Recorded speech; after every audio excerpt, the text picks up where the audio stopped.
दोस्तों, क्या आपने कभी सोचा है कि एक असफलता किसी की पूरी जिंदगी बदल सकती है? क्या आप जानते हैं कि ठुकराए जाने के बाद भी इंसान अपनी किस्मत खुद लिख सकता है? आज मैं आपको एक ऐसी कहानी सुनाने जा रहा हूं जो आपके दिल को छू जाएगी और आपके भीतर नई ऊर्जा भर देगी। यह कहानी है एक ऐसी साधारण लड़की की जिसने ठुकराए जाने को अपनी ताकत बनाया और ऐसी ऊंचाइयों को छुआ जो कभी असंभव लगती थी। उसे दुनिया ने नकारा कहा, लेकिन उसने खुद को नायाब साबित किया।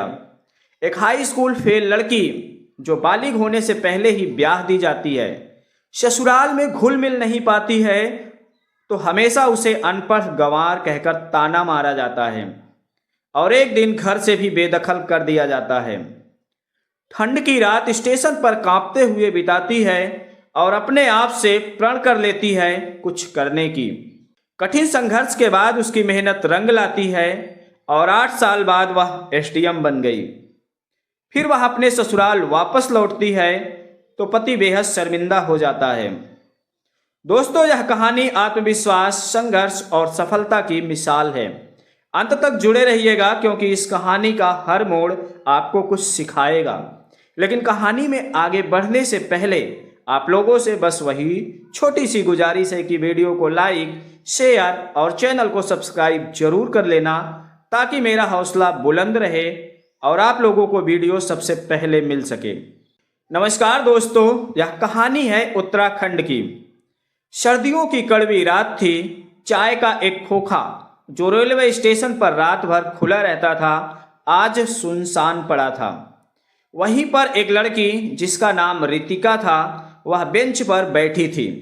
ठंडी हवा उसकी हड्डियों तक चुभ रही थी। उसके होठों से कपकपी निकल रही थी, लेकिन उसकी आंखें उस ठंड से भी अधिक तेज थी। उसके दिमाग में बार बार वही दृश्य चल रहा था। घर वालों के ताने, अपने पति सूरज का चिल्लाना, सामान बाहर फेंकना और पड़ोसियों की खामोश निगाहें। तुम जैसे फेल लोगों की जिंदगी में कोई जगह नहीं होती। मुझे शर्म आती है कि मैंने तुमसे शादी की। सूरज के शब्द उसके कानों में गूंज रहे थे। रेलवे स्टेशन पर बैठी वह सोच रही थी कि अब क्या करें। मायके लौटने का सवाल ही नहीं था क्योंकि माँ ने पहले ही कह दिया था, यहाँ लौटने की कोशिश मत करना, तेरा ससुराल ही अब तेरा घर है। आसपास से गुजरते हुए लोग उसे ऐसे देख रहे थे जैसे वह कोई अपराधी हो।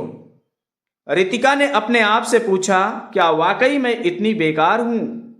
वह सोच में डूबी ही थी, तभी एक चाय वाला पास आया और बोला, बहन जी, इतनी ठंड में यहाँ क्यों बैठी हो? कोई दिक्कत है क्या? उसके सवाल ने रितिका को चौंका दिया। रितिका ने जवाब में सिर हिलाया और कहा, कुछ नहीं, बस यहाँ से कहीं जाना है। लेकिन अंदर ही अंदर उसने फैसला किया कि अब वह अपने हालात बदल कर दिखाएगी। रितिका का गांव, जहां वह पली बढ़ी थी, ऐसा गांव था जहां लड़कियों के लिए सपने देखना अपराध माना जाता था। परंपरागत सोच वाले रूढ़वादी व्यक्ति थे। लड़कियां अगर 10वीं तक पढ़ाई पूरी कर ले तो यह बड़ी बात थी।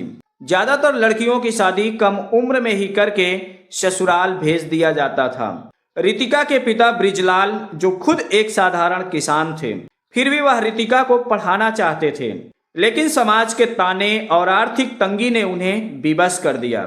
लड़की है, जितनी जल्दी शादी हो जाए उतना ही अच्छा। लेकिन रितिका हमेशा अफसर बनने का सपना देखती थी।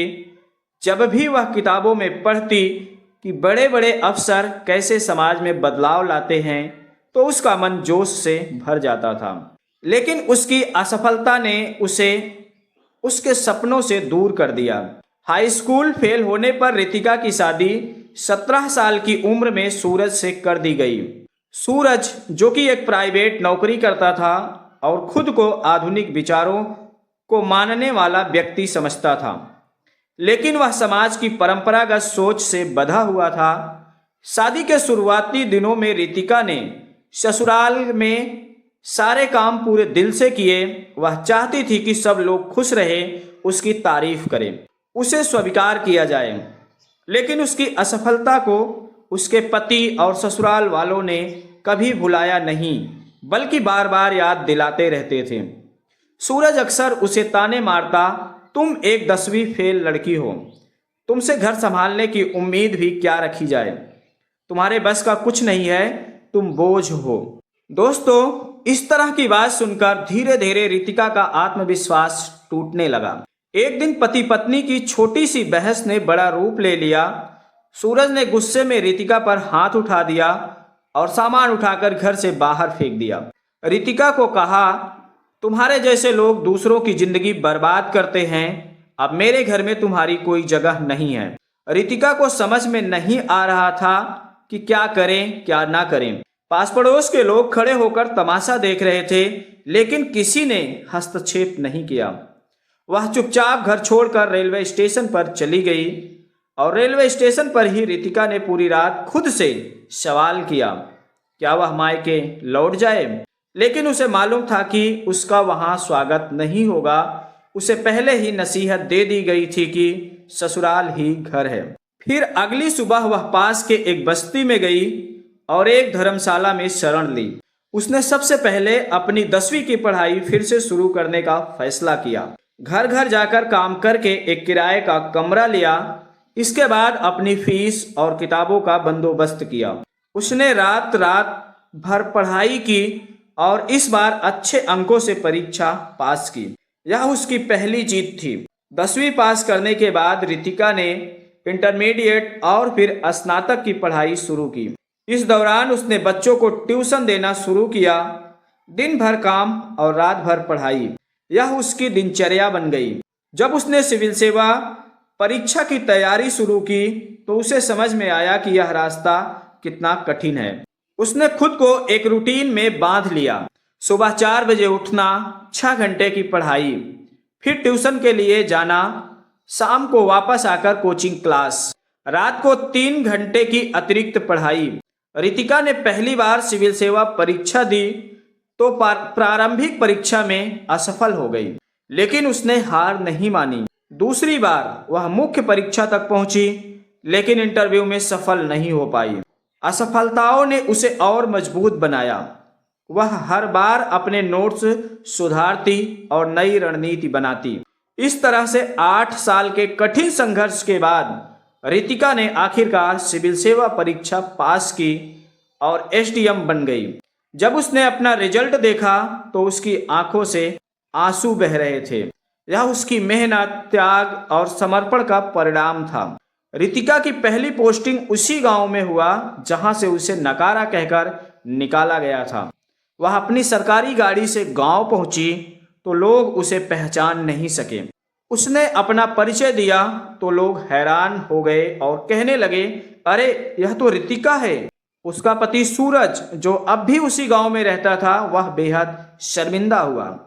उसको यकीन नहीं हुआ कि यह वही लड़की है जिसे उसने घर से निकाला था, आज एसडीएम बन गई है। रितिका से जाकर माफी मांगने लगा हाथ जोड़कर। रितिका ने उसे माफ तो कर दिया, लेकिन दोबारा उस घर में नहीं गई।